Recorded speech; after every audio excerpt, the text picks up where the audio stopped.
Congratulations through to another final, obviously the second of the Sunshine Double. Just how pleased are you to get through?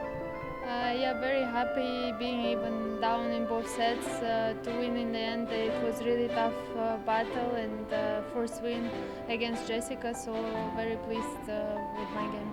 It was a straight sets win again, obviously maybe tougher than the scoreboard suggests, but how pleased are you just with the resilience you were showing and able to fight back?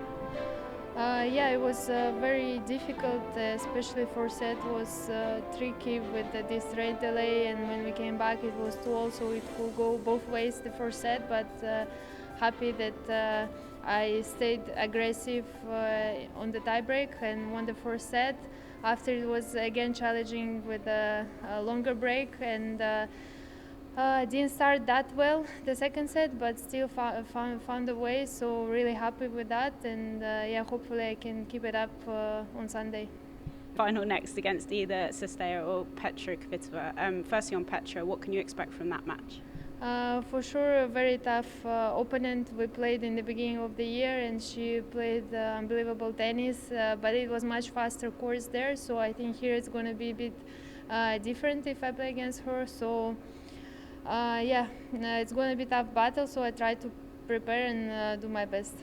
And if you were to play Sestao, what can you expect from that match? We played also against each other, and it was tough matches.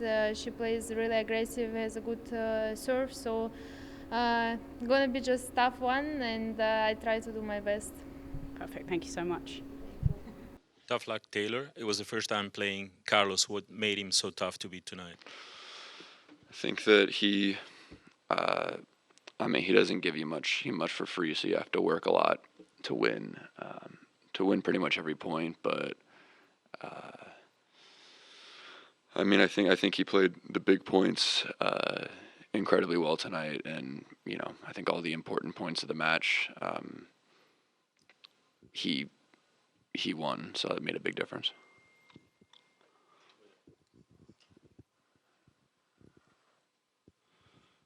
Taylor, Nelson Perez, Hispanic Source Media. What did you feel that wasn't working for you tonight? Obviously, independently of how well he played, what did you feel that it was missing in your game? Yeah, if we're just speaking on what was going on in my game, I mean you can't just give away your serve to start both sets. Like I was really excited to start the second set because I felt like, sometimes you come out, I wasn't I guess adjusted to the speed we were going to be playing at, and I didn't really, whatever. The first game I got broken in the match, but I felt like after that I played very well for the rest of the set. He didn't have any more chances to break me. I had chances to break him, so I felt like going into the second set, I had a really good chance, and then I just threw away my serve again to start the second set, so that was extremely I guess demoralizing, because now I'm playing another set from behind, and it's more off of just my mistakes. So obviously, you playing the best player in the world, you can't just kind of drop your serve to start both sets. And then on top of that, I felt like I just made way too many mistakes. I just gave him way too many points for free. I imagine you probably wanted to play him for a while now, and Tommy had played him, and Francis obviously played him. What was it about what you expected or different? You mentioned that you had a little trouble adjusting to the speed, weren't ready for the pace, but I was ready for the pace. It was more just like in the first time you play someone, like the first game of the match, like kind of figuring out what shots I can, I guess, get away with and what I can't get away with. What shots he's gonna punish me on and what shots he's not gonna punish me on. Because obviously, when you're playing different players, some people will hurt you on, I guess, just different levels of shots. So the first game, I think I played a little bit too safe, not wanting to miss, and he punished me. So then I realized, okay, I'm gonna have to up the average speed just a little more, and so it was about, I guess, finding that, which I felt like I did find after the first or second game, and he came out really hot. I felt like the third game of the match, the second game that I served, was like probably the highest level game of the match. Like, he was hitting winners off everything, winners off of like aggressive shots that I hit, and then I thought I got the hole, but I was like, wow, if this is the level, then like this is gonna be really tough. But I felt like that. I felt like that wasn't actually the level. He did come out extremely hot and played that game really good, but I felt like I settled in after that. And for the rest of the set, you know, I was in some service games and I was holding pretty comfortably. But yeah, there was a lot of shots that I hit to him that I was expecting to be safe on that I got punished on. Taylor, congrats. I think it was 4 good weeks for you. I told you in the Delray Open that you're going to win that tournament, and then you're going to be good, have a good matches. My question is, with all the changes yesterday, do you think that that affect you today? And did you talk with Tommy Paul about the match today with Carlitos, because he played yesterday?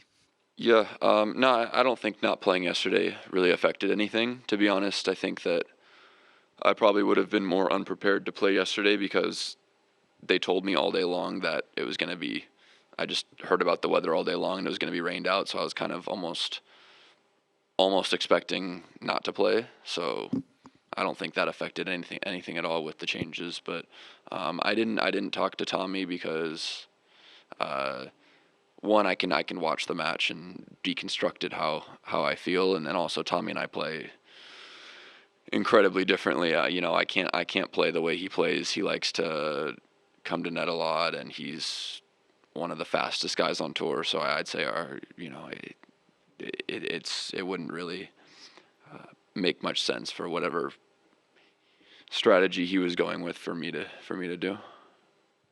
Taylor, you've played against Roger, you played against Rafa, against Novak, and Carlitos just said 2 days ago that he wants games of the match. Like, he just winner off of a lot of shots that winners and shots that hurt me off of a lot of shots that people normally aren't hurting me off of. So definitely less. I just felt like he was more offensive and pressed me a lot more. Well done, Carlitos. Taylor spoke very highly of your level tonight. Was this your best match of the tournament? Yeah, probably. It has been my best match of the tournament so far. But I think I'm playing a great level every match. I feel comfortable every match, so I'm really happy with the level that I'm playing. English questions first. It's your first time playing him. Did you have any problem adjusting to his serve or any part of his game? And what do you do the first time you're playing an opponent? That happens a lot these days because you're new on the tour, to prepare you for a match. Well, I think that the return was the key of this match. I took my chances. You know, I think I took the opportunity of every break point that I had. You know, and I think it was the key. You know, playing from the best lines. I think I felt really good. You know, I was really solid and aggressive at the same time. You know, and it was, let's say, perfect for me. You know, and when I playing against a new opponent, I just focus on myself, focus on my game, trying to don't let the opponent play his game, and just focus on myself.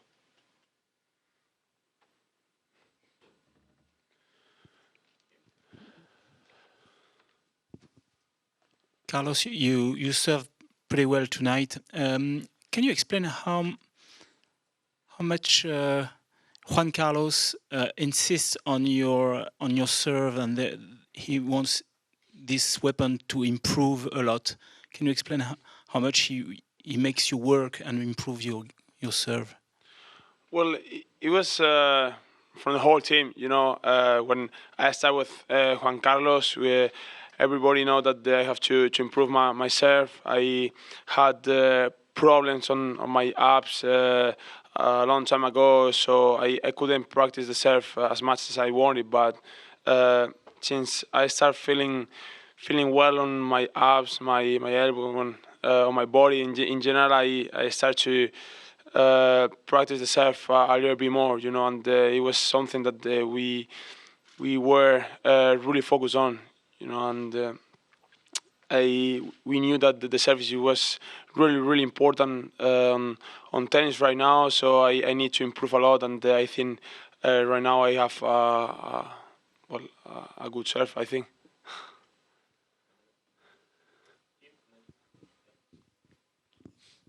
Carlos, you're playing Sinner next, and you guys already have, like, let's say, like a big rivalry. It's already 5 matches. It's going to be the 6th one.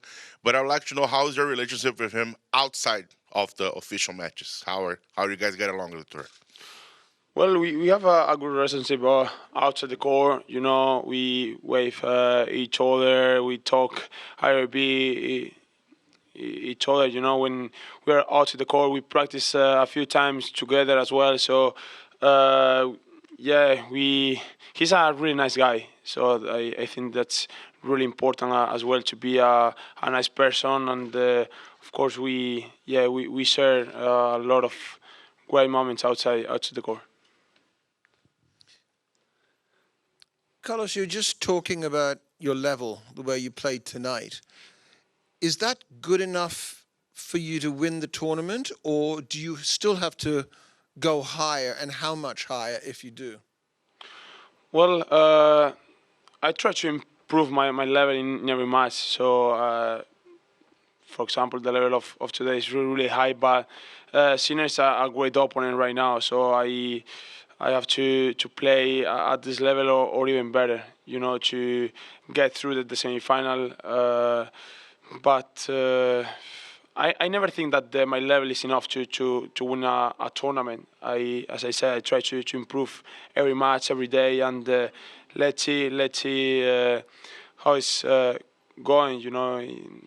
Every match is different, and everything can happen in a match. So I'm focused on improve every day.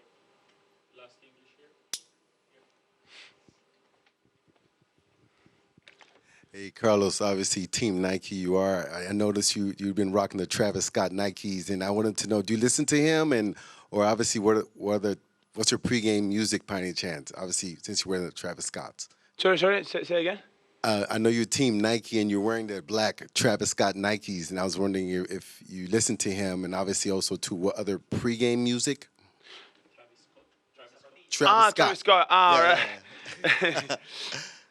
All right. Well, I love sneakers.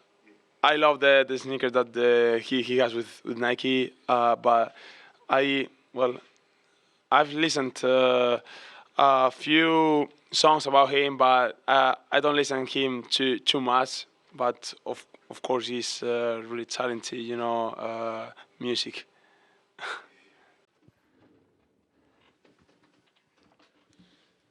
Daniel, well done. Tell us a little bit about your match against Chris. You practiced with him in the past, and what surprised you about his game? Yeah, was a tough match. I feel like he followed his plan. I followed mine. He tried to make short points, didn't give me a rhythm. Make the points short as possible. I tried to make rallies longer and longer, and I feel like during the match I was playing better and better. And if not one bad game on my serve, could have done it easier in the second set. But yeah, generally tough match. If he plays like this, he's very dangerous. But yeah, tennis is about consistency. So let's see how he continues this good run here in next tournaments. Daniel, following a little bit of what we just said, how do you prepare when you face tennis players that are like people that are low ranked or are doing a good run in the tournament? Yeah, first of all, I said it on the court. Anyone, I would say, out of the top 200 can make a good week. The question is if they are not yet top 100 or top 50 means that they're not consistent throughout the year. But on 1 week, anyone can beat anyone, and we know this in tennis. So not easy to play someone for the first time because you don't know exactly their patterns, and they might know just a bit more about you because they see you on TV. At the same time, that's what I try to bring, this consistency on court. It managed to work today, you know, tight match with a lot of opportunities for both of us. I managed to be on top, and that's what I try to do every time, no matter if I know the opponent well or if I don't know him at all. Hey, Danielle. So is that ankle injury just totally behind you at this point? Are you treating it at all and just totally free? Yeah, it definitely doesn't bother me on the court. It still hurts a little bit just because probably something was injured a little bit. So it's like, I don't know, like a bruise, you know, a bruise gonna hurt for some time. So hopefully it gets better and better, but it doesn't bother me at all on the court. And honestly, starting with the match with Davidovich, it didn't bother me that much. But yeah, I don't know if I'm gonna release one day the photos. The photos are pretty, like there was a big bruise and it was pretty inflamed. Daniel, could you talk a little bit about your relationship with Karen and the first time you met, the first time you became friends, starting playing together, and how you assess his start of the season? I won't remember the first time because we know each other since such a long time. We're exactly the same age group. So starting from all the young tournaments, we played together. I remember that before the under 14 age group, he was actually not one of the best in Russia. I was not the best one also, maybe a little bit higher ranked than him, and then he went really fast up. He got a few wild cards, beat a few top guys when he was like 15, I think, or something like this, or 16. So yeah, he had a good rise. So we had a good rise together to the ATP Tour. We already achieved a lot, and it's great. You know, we still spend time together. We're great friends, and I feel like we respect each other a lot, and that's great. I think he had an amazing start in Australia. I mean, semis of a Grand Slam for sure. He's second in a row actually. Then I don't know if something was bothering him, but he didn't play much. Lost some matches, but back at his best here. Semis, we played already one time this year. I need to try to play as good as I did there in Adelaide. I played a good match. Hopefully can show good tennis and try to win. Your past performances in Miami haven't been terrific. Any reason you think you haven't played your greatest tennis here? Well, first of all, the court is faster for sure this year, so that's great. But even with the slow court in Indian Wells, I managed to play well. I'm kind of in confidence now. I'm playing well, starting from Rotterdam. I managed to bring this here because it was not that easy. I didn't have a match since the match with Carvalhes. I think I didn't play for like 3 days. Then I played a match starting after midnight, probably first time in my life. Like the start of the match was actually after midnight.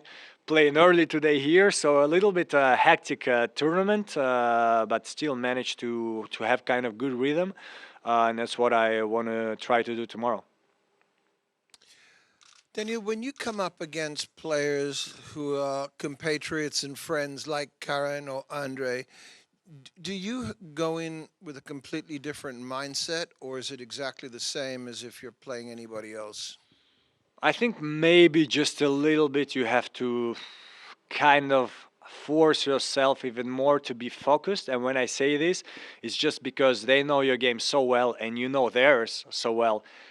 So it's kind of, I'm almost sure we know how the match is going to go tomorrow, and it's a question of who's going to make the best shot out of we're going to play. So I kind of know when he's going to go down the line, when he's going to try to do, I don't know, high ball, low ball, maybe slice, whatever.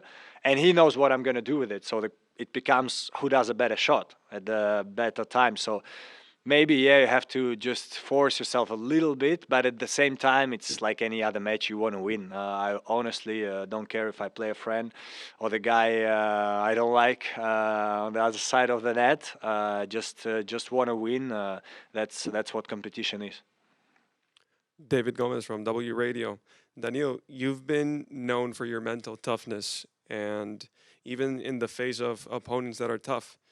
Can you talk a bit about how you cultivate that mentality and whether it's something that you consciously work on, or do you think it's something that comes naturally to you? I think it's like everything. It's a little bit of both. You know, you never know what's more important, talent or hard work. Actually, both are. Starting from when I was really young, no matter which game I play, I hate to lose. So I actually hate to lose more than I like to win. And you can kind of see this on the court.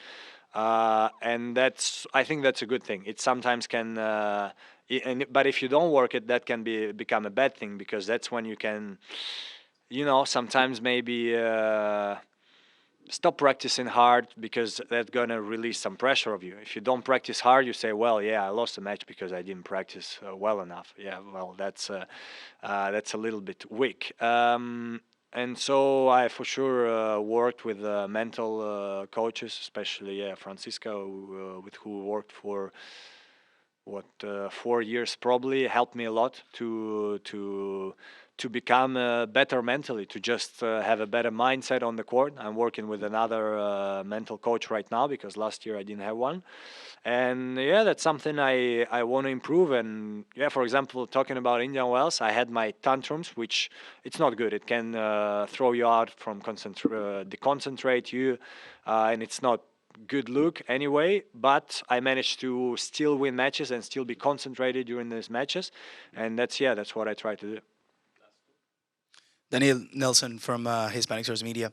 You're one of the best players in the world. You've been obviously you've had tremendous success. Maybe 2022 wasn't as best as probably the other years. What have you found recently in this stretch, right? Like winning so many tournaments in a row, making the final at Indian Wells, you're in semifinals here. What have you found like similar in those moments, or right now where is everything clicking for you? I got the momentum going last year, even if it was not as I wanted to sometimes. I was working hard on the practices. I never stopped working hard on practice. I was working hard physically, so that's why I'm able to do this many tournaments in a row. It was not, paying dividends as I would like, but I was continuing to work and managed to find a lot of confidence this year by winning these matches in, for sure, Rotterdam, Doha, Dubai.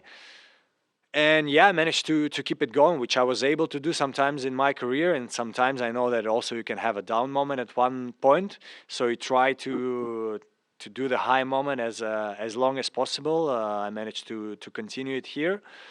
Last year I actually was not able many tournaments. I was playing good, and then for whatever reason I would have one match where I would be completely off, and the further in the tournament it is, the more chances you lose. And I lost some matches like this where after the match I was like, that was really not a good match for me. This year I managed to do much better, especially lately, and I hope I can continue the season this way. You've said you watch a lot of tennis. You're one of the players who does watch a lot of tennis. Are you planning on watching Carlos and Taylor? They play tonight? at 7, so I'm going to be having dinner. But I'm definitely going to watch probably the first set, because I go dinner at like 8:30, and then I'll see if I continue watching on the phone or not. It depends. Probably depends the score and the way the match is going. But yeah, I watch a lot of tennis when I'm in the tournament, because I feel like this keeps me in the tennis mood. But as soon as I'm out of the tournament, I won't watch a match. Maybe if there is a tiebreak of a third set, I would be like, okay, let's watch a few points. But if not, definitely turning off tennis in my life when I'm not in the tournament. Thank you.